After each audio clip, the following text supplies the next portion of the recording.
Dear students, स्वागत है आप सभी का आज की क्लास में। लास्ट एक्सरसाइज 4.1 में हमने 2 ऑर्डर और 3 ऑर्डर के डिटरमिनेंट की वैल्यू निकालना सीखा था। 2 ऑर्डर की डिटरमिनेंट की वैल्यू निकालना आसान है, क्रॉस मल्टीप्लाई करते हैं और बीच में नेगेटिव साइन आ जाता है। 3 ऑर्डर की डिटरमिनेंट की वैल्यू निकालने के लिए पहले उसे एक्सप्रेस किया जाता है 2 ऑर्डर में, जिसको एक्सपेंशन करना कहते हैं, और ये एक्सपेंशन किसी भी रो और किसी भी कॉलम के अलोंग किया जा सकता है। पहली एक्सरसाइज में जो हमने 3 ऑर्डर के डिटरमिनेंट की वैल्यू निकाली थी, बहुत आसानी से उसकी वैल्यू निकल गई थी, उसका एक्सपेंशन आसान था। तो वहां पर एक बहुत महत्वपूर्ण बात रह गई थी, तो वो महत्वपूर्ण बात मैं अभी आपको बताता हूं कि हम डिटरमिनेंट के एक्सपेंशन को आसान करने के लिए, आसानी से उसकी वैल्यू को निकालने के लिए हम उस रो या कॉलम के अलोंग एक्सपेंशन करते हैं जिसमें ज़्यादा से ज़्यादा जीरो होते हैं। कुछ डिटरमिनेंट्स का एक्सपेंशन आसान नहीं होता है, आसानी से उसकी वैल्यू नहीं निकलती है, तो ऐसे डिटरमिनेंट में उसको सिंप्लीफाई किया जाता है। उसको सिंप्लीफाई करने के लिए उसमें ज़्यादा से ज़्यादा जीरो बनाए जाते हैं। तो वो कैसे होगा, किस तरीके से उसमें ज़्यादा से ज़्यादा जीरो बनाए जा सकते हैं, वहाँ होगा डिटरमिनेंट की कुछ प्रॉपर्टीज़ हैं, उनका इस्तेमाल करके, उनका प्रयोग करके।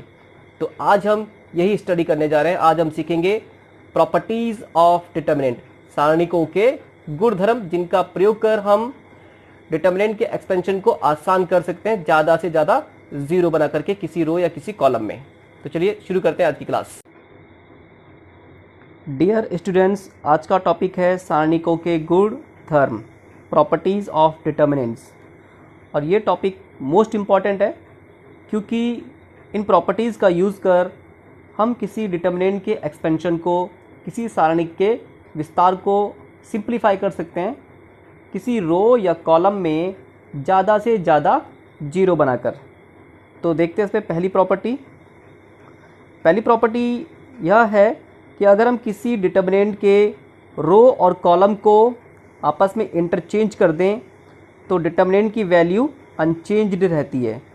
ठीक है, अगर हम किसी सारणिक में रो और कॉलम को आपस में इंटरचेंज कर लें तो सारणिक के मान में कोई परिवर्तन नहीं होता है। इसको हम इस तरीके से भी कह सकते हैं, किसी स्क्वायर मैट्रिक्स का जो डिटरमिनेंट होता है वो उसके ट्रांसपोज के डिटरमिनेंट के इक्वल होता है। ठीक है, देख लेते हैं, ये एग्जांपल से समझ लेते हैं। इस एग्जांपल में पहली रो के जो एलिमेंट्स हैं A1, A2, A3, इसको कॉलम में लिख दिया गया यहाँ पे A1, A2, A3। इसी तरीके से दूसरी रो के एलिमेंट को दूसरे कॉलम में और तीसरी रो के एलिमेंट को तीसरे कॉलम में, तो इस तरीके से आपस में इंटरचेंज किया गया तो वैल्यू सेम रहेगी।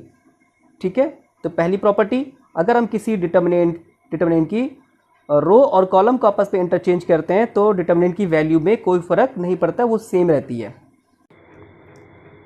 नेक्स्ट प्रॉपर्टी 2, इस प्रॉपर्टी के अकॉर्डिंग किसी डिटरमिनेंट के कोई से दो रो या कॉलम को आप अगर आपस में इंटरचेंज कर दिया जाए तो डिटरमिनेंट का साइन चेंज हो जाता है।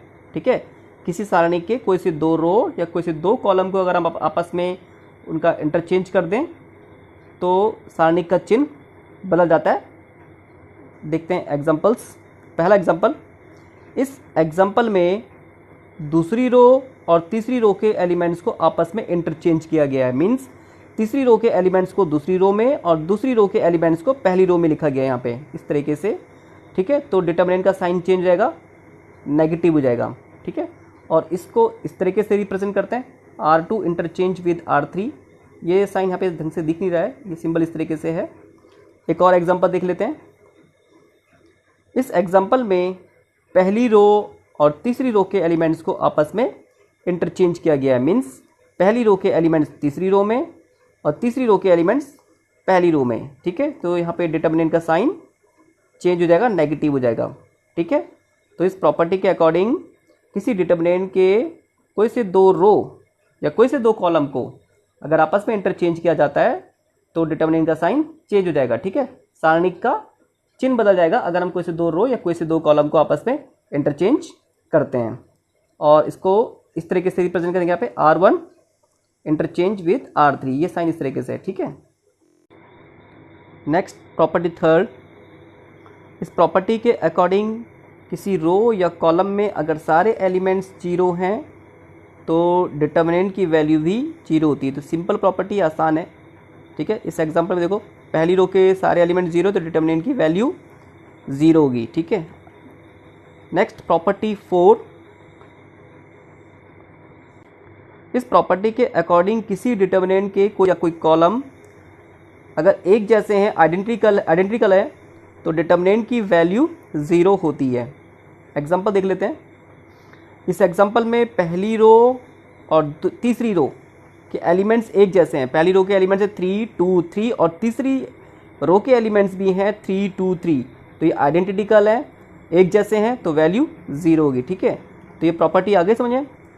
किसी डिटर्मिनेंट के कोई सी दो रो या कोई सी दो कॉलम अगर एक जैसे होते हैं तो डिटर्मिनेंट की वैल्यू 0 होती है। नेक्स्ट प्रॉपर्टी 5, इस प्रॉपर्टी के अकॉर्डिंग किसी डिटर्मिनेंट के किसी रो या कॉलम के सभी एलिमेंट्स में अगर किसी कांस्टेंट k की मल्टीप्लाई कर दी जाए तो डिटर्मिनेंट की वैल्यू में भी k की मल्टीप्लाई हो जाती है। एक एग्जांपल देख लेते हैं। इस एग्जांपल में ये जो डिटर्मिनेंट है, इस डिटर्मिनेंट के पहले रो के एलिमेंट्स a1 b1 c1 में अगर k की मल्टीप्लाई कर दी जाए तो डिटर्मिनेंट में भी k की मल्टीप्लाई हो जाती है। और सिंपल तरीके से इसे समझ लेते हैं। इसमें पहली रो में k कॉमन है तो यहाँ पे हमने इसे k को कॉमन ले लिया, ठीक है। एक और एग्जांपल ले लेते हैं। इस एग्जांपल में हमें यहाँ पे डिटर्मिनेंट गिवन है और इसके पहले रो के एलिमेंट्स में 6 कॉमन है। कैसे? 6 × 17 102, 6 3 18, 6 6 36। तो पहली रो में यहाँ पे 6 कॉमन है तो यहाँ पे 6 इस तरीके से कॉमन ले लेंगे, ठीक है। तो पांचवी प्रॉपर्टी ये है, किसी रो या किसी कॉलम में कोई कांस्टेंट अगर कॉमन है तो उसे कॉमन ले लेते हैं और उसे बाहर लिख देते हैं डिटर्मिनेंट के साइन के बाहर, ठीक है। नेक्स्ट प्रॉपर्टी 6, इस प्रॉपर्टी के अकॉर्डिंग किसी डिटर्मिनेंट के किसी रो या किसी कॉलम के सभी एलिमेंट्स अगर 2 या 2 से ज़्यादा टर्म्स के सम की फॉर्म में हैं तो डिटर्मिनेंट को भी 2 या 2 से ज़्यादा डिटर्मिनेंट के सम की फॉर्म में लिखा जा सकता है, ठीक है। अगर किसी सारणी के किसी रो या कॉलम के सभी अवयव सभी एलिमेंट्स 2 या 2 से ज़्यादा पदों के योग के रूप में हैं तो उस सारणी को भी 2 सारणिकों के योग के रूप में लिखा जा सकता है, ठीक है।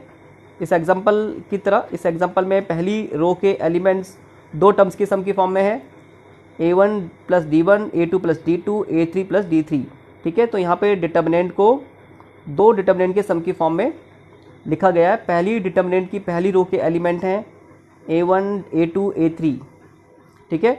और जो दूसरी वाली डिटर्मिनेंट है उसकी पहली रो के एलिमेंट हैं d1 d2 d3, ठीक है।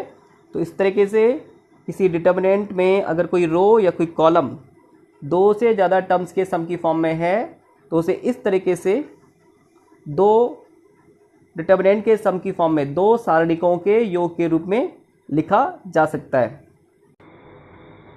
नेक्स्ट प्रॉपर्टी 7, और ये मोस्ट इम्पॉर्टेंट प्रॉपर्टी है क्योंकि सबसे ज़्यादा यही प्रॉपर्टी यूज़ होने वाली है, ठीक है। सबसे ज़्यादा हम इसी प्रॉपर्टी का प्रयोग करेंगे। और इस प्रॉपर्टी के अकॉर्डिंग किसी डिटर्मिनेंट में किसी रो या कॉलम के सभी एलिमेंट्स में अगर हम किसी दूसरी रो या कॉलम के जो करस्पॉन्डिंग एलिमेंट्स हैं उनका इक्वी मल्टीपल्स में ऐड कर दें तो डिटर्मिनेंट की वैल्यू सेम रहती है। अभी समझ में नहीं आया होगा, एग्जांपल देके समझाता हूँ। इस एग्जांपल में पहली रो के एलिमेंट्स हैं a1 a2 a3।